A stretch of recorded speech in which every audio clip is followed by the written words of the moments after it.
There is a lot of things that are going on in the world right now. There's the pandemic that every nation on some form has to deal with. There is the deep divide caused by racial injustice in the US. But I really haven't gathered my thoughts about that to actually write to help in any way.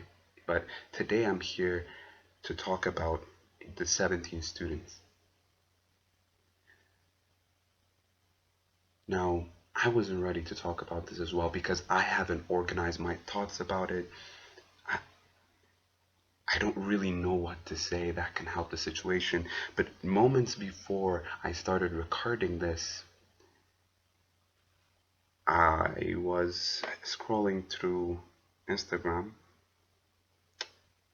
and of course, this is the thing that comes up.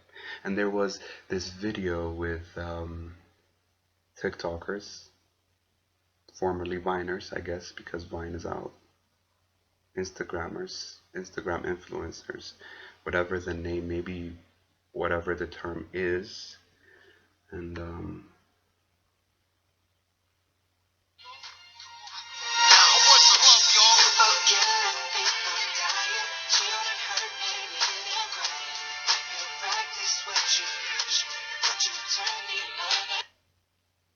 so yeah, that was a collage made by a bunch of them in advocating for those 17 students that have been kidnapped, taken, killed, we do not know, to advocate for them. That was a video made for them. And I started recording this because as soon as I stopped watching that halfway, what I felt and still feel is pure rage. Now I'll make a disclaimer. The disclaimer is that through these videos, to all the Viners and TikTokers and all of them out there, your entertainment is great. It makes me chuckle at times. It does, laugh or two, you know. Uh, some have great videography skills, potential. Some have great storytelling potential. Some have great comedy potential. But when it came to this, you came up to nothing. Now, people may argue that digital activism is the driver of protesting all over the world. That may be true for developed countries and governments that listen. Like even the change.org petition, it's a great initiative. It really is, because change.org petitions have actually done something in the past. And as the Instagram account and the Twitter accounts of Bring Back Our Students, that may amount to something, not from internally, to be honest with you, no, but to a mounting international pressure on the government, that may work. But then this lip-synced mash-up video of Where is the Love? Once again, let's remind ourselves of the country we live in. After or before the change, no difference. The place we live in is home to violation of human rights from all over. Now, whenever confronted with this, see, the point of social media activism or digital activism in countries where governments actually listen is that through your social media activism, you are able to reach your representatives, the politicians that are above you but answer to you. That is not the reality in our country. I can note a specific instance of a politician, a representative in the hierarchy that was called to be asked about a mother who found her son on the side of the road when she went to visit him in prison. What did he say? Well, he was, well, there is the COVID-19 pandemic and there is the developmental issues that we have to deal with. So sorry, we cannot take your call about that issue at the moment. A human life passed, and all he can serve the purpose of is an answering machine, is an answering prompt. That is the country we live in, where the government is not accountable, is better accountable than 2 years ago. I will give them that. But 2 years have passed and we're still where we began. And so in such a country, this is how you think change will come? I mean, what are you doing it for? Is it for the likes? Is it to vent? Why? Yes, the pandemic is just setting in our country. But then, there's this notion that the students have been gone for 180 days and there hasn't been a lot of information. Wow, really? So during those 180 days, if people for once got off their phones and went to the actual media that were reporting this as it was going on, update after update, after officials that answer to the highest power in the country came out and lied about where those students were, where were you? I'm not asking where your TikTok videos were because obviously you know my feelings about them. Where were you? Because here's the thing with your videos, the thing you promote is materialistic, consumerist, obsessive, addictive behavior, not proactive. Because it was proactive in these 180 days, you would have been an activist for people to pick up those newspapers, those magazines that cried out for help for those students. That wasn't there.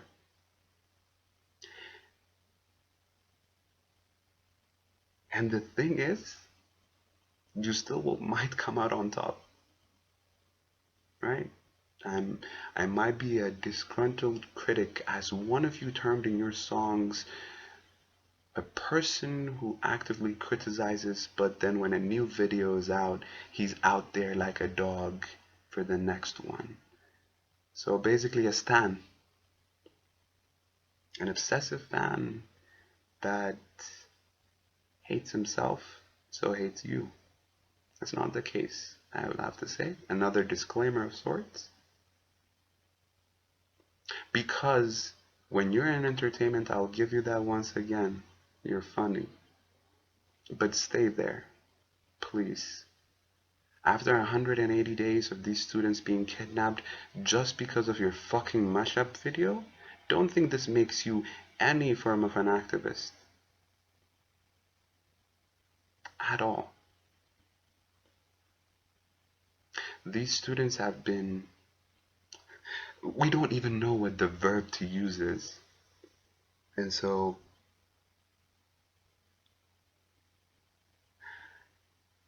I feel angry at you. I really do. You have disgraced their name with that video. You have disgraced the name of activism with that video. And I'm not talking about activism that is hailed around in our country. Not that much, no. I'm talking about the likes of the people who fought for the equal rights of everyone on this earth with the last breath coming out of their body. You disgraced them. And please don't use the hashtags that will actually make a difference. Please remove those. Now, I understand art, creativity has a place in inspiring people. But the problem with social media and these videos is that they blind people to actual information that is out there if they just put down their phone.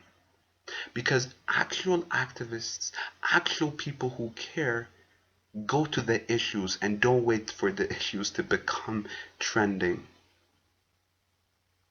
Just remember that.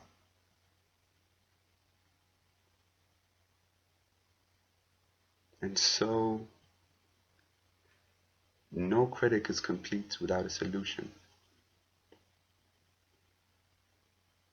But then I have to tread carefully here because we are under a mandate.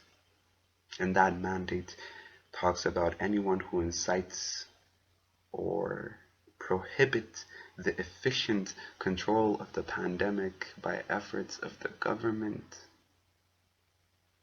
Well, they'll be handled with accordingly. But then maybe that means speaking your mind. That is the country we live in. That's the reality. And so, to give my thought of solution,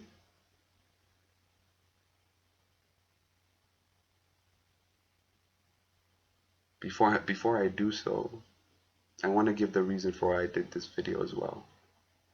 I was talking to a friend a while back, and I told him, does social media activism really matter? I asked him that. Does digital activism really bring a change? Does it? And he told me maybe. Maybe we'll write. Maybe we'll creatively interpret what's going on. Maybe we'll tell the people exactly what it is as it is. And maybe we'll raise the consciousness level. And that's what I'm trying to do with this. A lot of anger was communicated before this, and I just wanted to let that out, so no apologies for that. But then on the solution side, it is up to the people to transform a dictatorship to a true democracy. And so, as far as we know now, the elections will be held. Will not be this summer, of course, but they will be, as they say. So then, I am not advocating for you to vote for any group, for any individual, for any party. What I'm advocating for you to do is to wake up and turn on your critical thinking. Look for actual content. Read actual articles. Go beyond headlines. Do not spread misinformation. Vote on the basis of not your race. Actually, we're of one race. I made a mistake there. I'm sorry. Of your ethnicity, of your history, of your nepotism. Vote because you think that person is logically and functionally right for our country, not because he came in writing as a prophet, not because he speaks to where your country, fellow countrymen are from, where your ancestors are from, not because he speaks for that. Critically think. That's all it takes. And I don't see that happening while we're endlessly scrolling through social media, through endless content, infinitely scrolling through a lot of nonsense, to be honest. Maybe we don't admit it, but a lot of nonsense, really.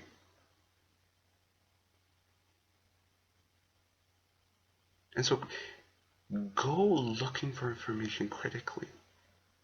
And that's usually in our country, not in our phones, honestly. It's still in print media. It's not on the televisions, no, no. It's in print media. Go out there. Read as much as you can. Know about the people who can take our country to the next level in a democratic way.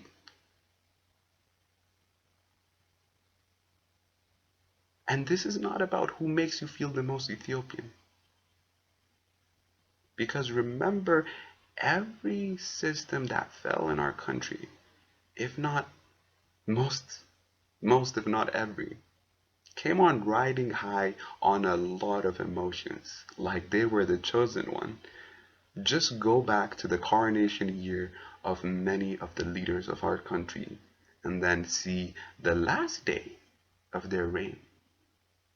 And you'll see how people were pushed by their emotions in accepting that leader, or forced to accept that leader in some cases, of course.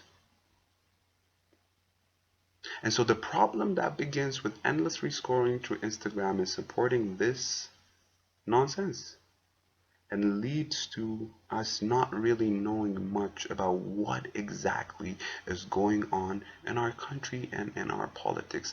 But I know that politics can be very crippling. It is very dark. But if it's not us who's gonna make it better, it's no one else. We can't complain about the chains that are on our hands and not do anything about them. So to peacefully, and that word is key, to peacefully create the Ethiopia that we yearn for, please tap into your critical thinking. See all sides of the story. Do not be driven by bias. And as for those students,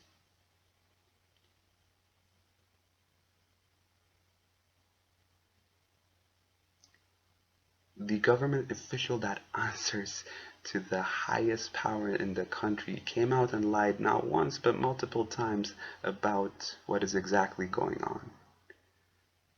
Now, why is at least the person who lied still in that place? Let just that sink in. Let it sink in. Now, again, I'm advocating for you to read more because the information is out there. For 180 days, it hasn't been silent. There have been things going on. Again, it just became trending. It just got its own social media account. So go out there, read what's out there, and how you can proactively change the situation as well through the claimed democracy that we live in. To vote for the right person that will not let this happen to students, or at least to try their best once they have made a mistake, and not run a line of lies to misdirect. Now, it doesn't matter whether we're in the COVID pandemic. It doesn't matter if we are at odds with our neighbors over a natural resource. Those students have been kidnapped, taken, again, don't know which verb to use. They have been taken, and it's yours, the government's responsibility, to bring them back. They are brothers and sisters. We are bonded by the bond, by the blood known as humanity.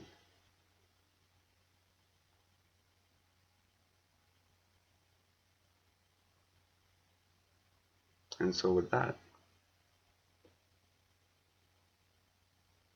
wake up, because we can all do better.